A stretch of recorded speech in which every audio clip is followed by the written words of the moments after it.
in Kennebunkport, they have signs that look just like this. And so today, I'm gonna recreate that sign using these stencils and a steady hand.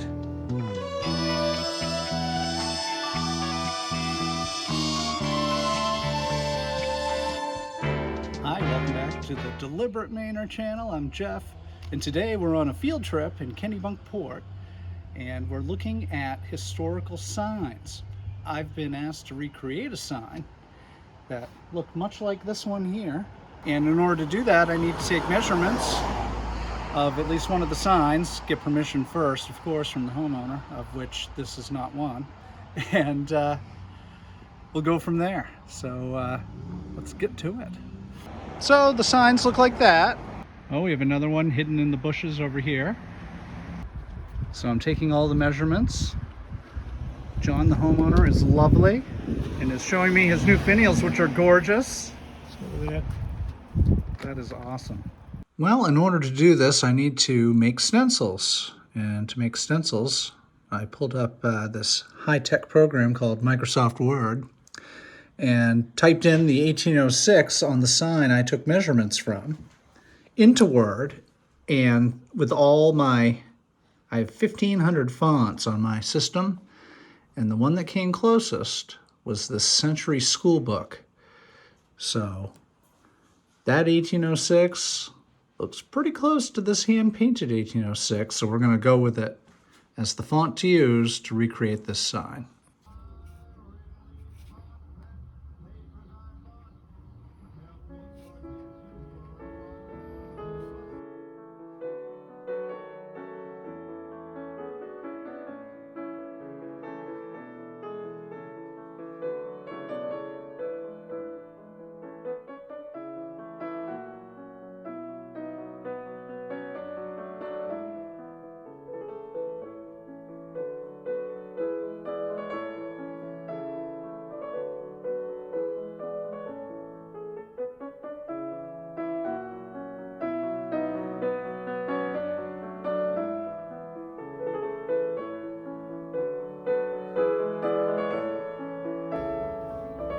All right, here it is, the last letter.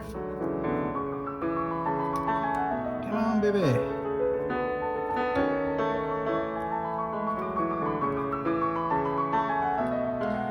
There she be.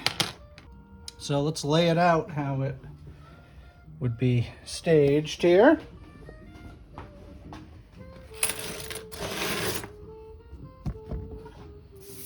That would be 1875.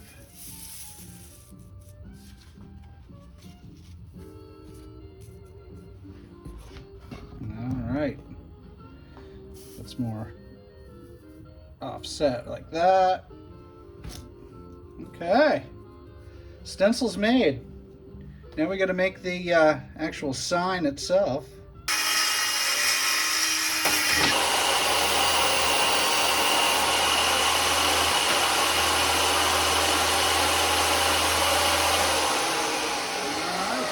There's our canvas. So if I'm looking at this, let's see. Because I was being so chatty with the guy, I don't have the measurement from where this ends to go up. But where this is 8 inches, I'm assuming because they made a bunch of these at the same time, they kept it simple. So I'm guessing at the 4-inch mark it goes up. I'm going to play with that, but I definitely did get 4 inches over is where the peak is for the salt box roof. So we wipe this off a little bit and find a tape measure. So at the 4-inch mark right here is where the salt box roof goes. So my guess would be it goes down to the 4-inch mark here, comes up, and then comes down to the 4-inch mark over here. So basically like this, and then down to here.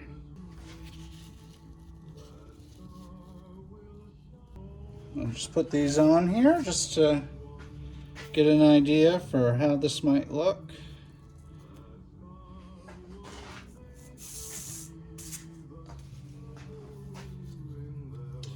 Oh yeah, this is going to go swimmingly.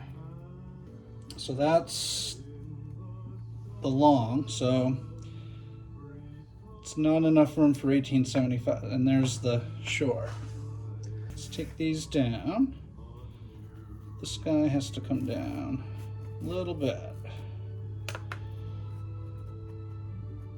to get up there.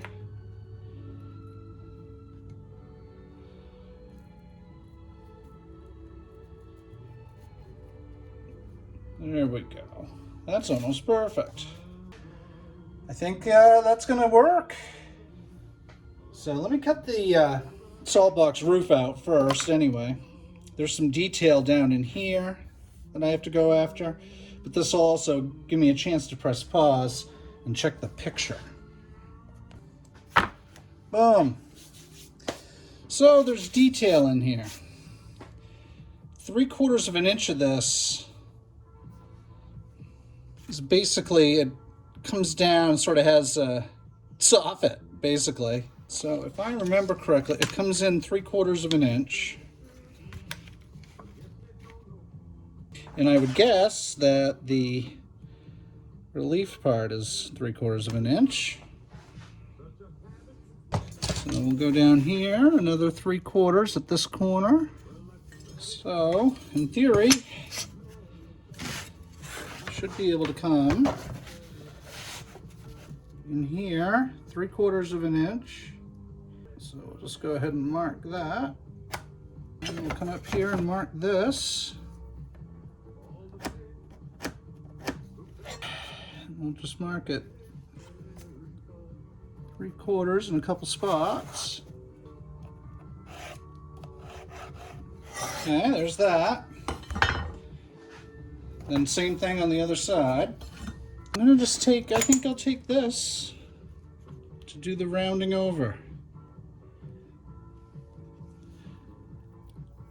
So it's rounded like this.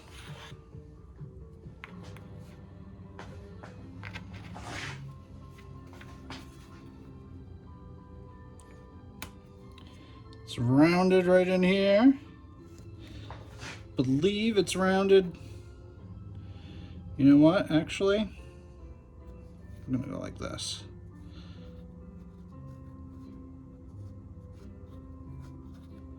There we go. Okay.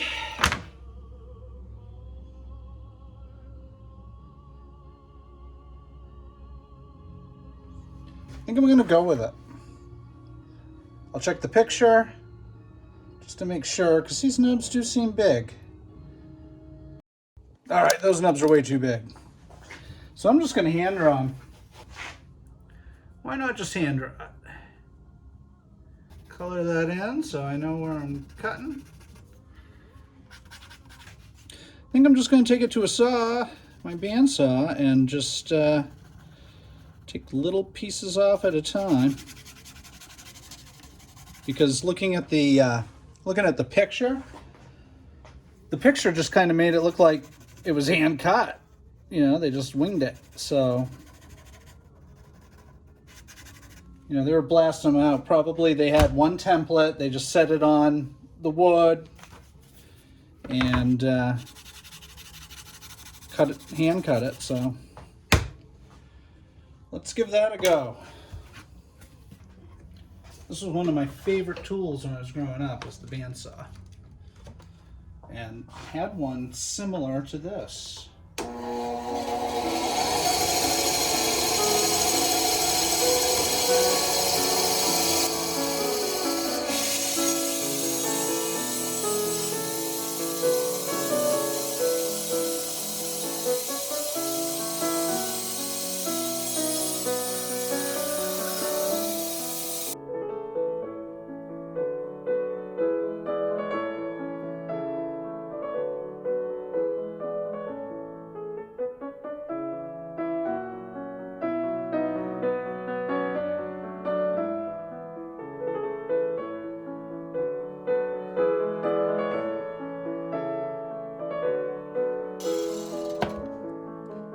Okay.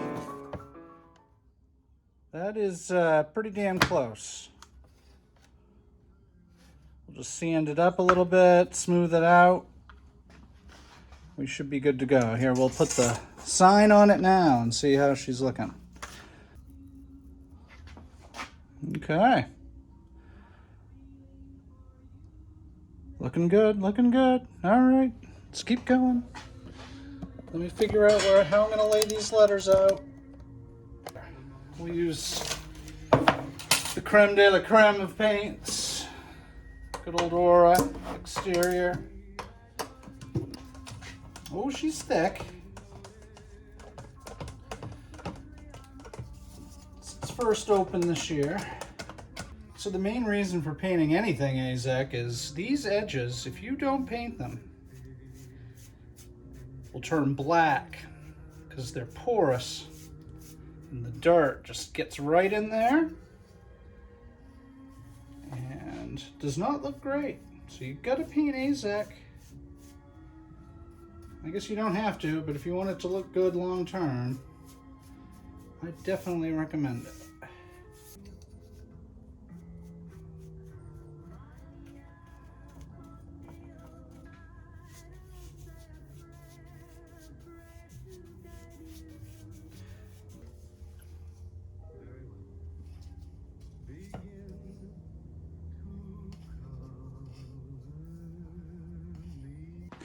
There we go. There is the sign.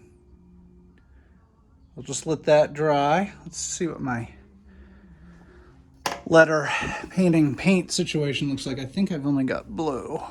Yeah, that's blue. And that's blue. All right, so off to the art store. Yay. To get some black letter painting enamel. You could use any sort of paint, but if you want it to last as long as the ones in Kennebunkport have lasted, I'm guessing, I'm going to just go out and say a local artist named Ed Mayo did all those signs in Kennebunkport. And I'm guessing he used a nice oil-based lettering enamel when he did it. Again, I don't know who was responsible for these signs. They went up in the late 70s, early 80s in Kennebunkport. When I was a little kid, and not sure who was responsible for them, but what a great way to outreach. In talking to John, the homeowner who let me measure his sign, he contacted the Historical Society and they said, quote, "We don't do that anymore." Well, that's stupid, quite frankly, because this is probably the cheapest way to do outreach for the entire community, especially people who own historic homes. Paint dried. I've laid out the stencils and I think I'm going to go with it. What I'm going to do, so I don't have to sit here and trace this, to hand paint it, I'm going to take black spray paint, hold the can up high and just lightly drizzle so that all the letters will be on there, and I can just hand paint over the letters. That way it'll give it a nice hand-painted look without looking like I just painted in the lines. That's the plan anyway. We'll see how that goes. Okay, here goes nothing.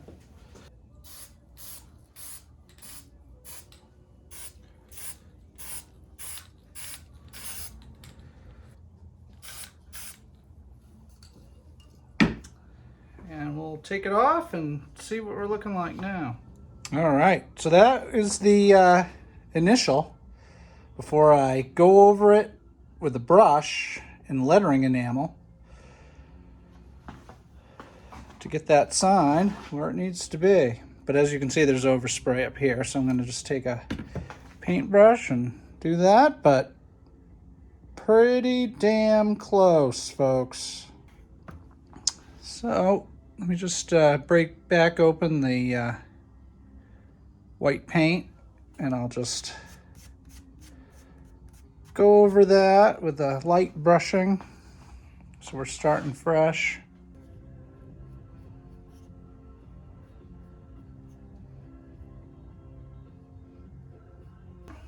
Cool. Got the overspray off of there. Now we just have to let this whole thing dry, and I can, this evening, just go over it with lettering paint. And it'll look pretty frickin' cool. There we go. So yeah, that'll be a nice gloss black with the lettering enamel. Well, there is the finished product. And don't worry, I did one too for the nice couple that let me measure the sign on their house.